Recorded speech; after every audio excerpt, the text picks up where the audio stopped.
Reporting from Yichang, China, white-haired Zhao Chengya lives just below the Three Gorges Dam, China's largest construction project since the Great Wall. If the colossal structure fails, the fragile 77-year-old shop owner will be one of the first to die.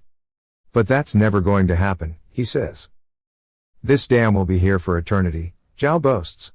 Even if this dam is hit by a US missile, it won't break, it'll just shake once.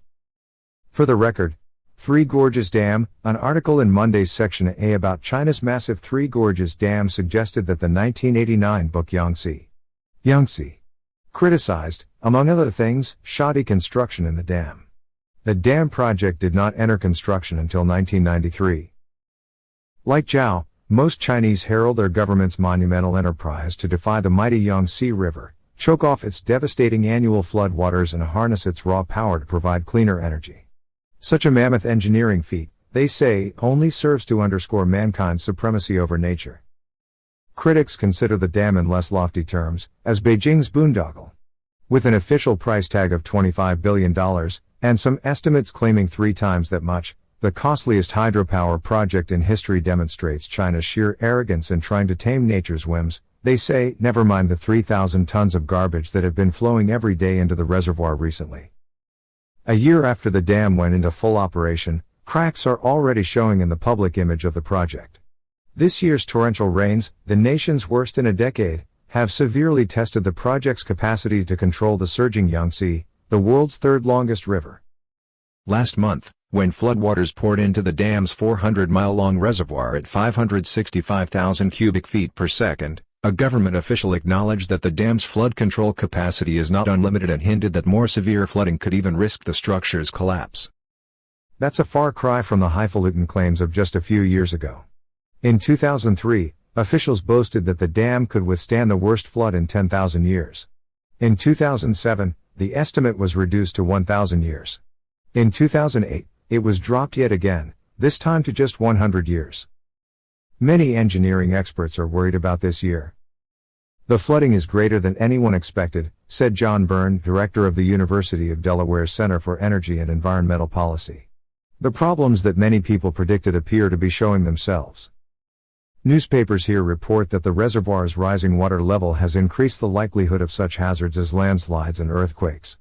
Officials even say the structure won't totally stop Yangtze flooding, which has killed an estimated 1 million people over the last century. It can't defeat all under heaven, the project's deputy operations manager said of the dam. A project promoted by Chairman Mao Zedong, the Three Gorges Dam was long hailed by Communist Party officials as a crafty way to solve several complex problems with one structure. Damming the Yangtze allows seafaring ships access to the river, with the reservoir able to accommodate the deep-hulled vessels, and open up China's landlocked interior to economic development. The clean, cheap energy generated by the dam would help wean China off coal-fired power plants, officials said. Yet in recent years, the government has toned down its boasts on the project, which seems to have fallen out of favor in Beijing's halls of power. When the dam officially opened in 2006, Chinese leader Hu Jintao was conspicuously absent. Critics claim the dam's legion of problems far outweigh its benefits. They point to the reservoir's silt accumulation that they say will prevent the passage of the deep-sea ships. The dam has also disrupted the migratory routes of several unique fish species, they say. Many worry the reservoir could turn into a cesspool of sewage, toxins and other pollutants discharged from factories upstream. In recent weeks, the heavy rains have caused thousands of tons of garbage to collect at the dam, threatening to jam its locks. Although tugs and fishing boats have recently helped to collect the garbage, in some spots the trash is still so thick people can stand on it. For years, journalist Dai Ching has been one of the project's most vocal skeptics. In 1989, she led an alliance of scientists, engineers and scholars in writing a book called Yangtze, outlining alleged corruption and shoddy construction in the project. The book was banned, and Dai was jailed for 10 months for anti-government organizing. 2 decades later, she still calls Three Gorges a spectacular mistake. They've destroyed the Yangtze River, China's most phenomenal waterway, and caused untold damage to a fragile environment, and those are just the problems we know about, she said. Man's understanding of nature is evolving, but China has always been a half step behind. But the greedy people in power wanted electricity at any cost. The dam's biggest toll is a human one, many say. More than 1.5 million people were resettled by the project, their land submerged under the dam's reservoir.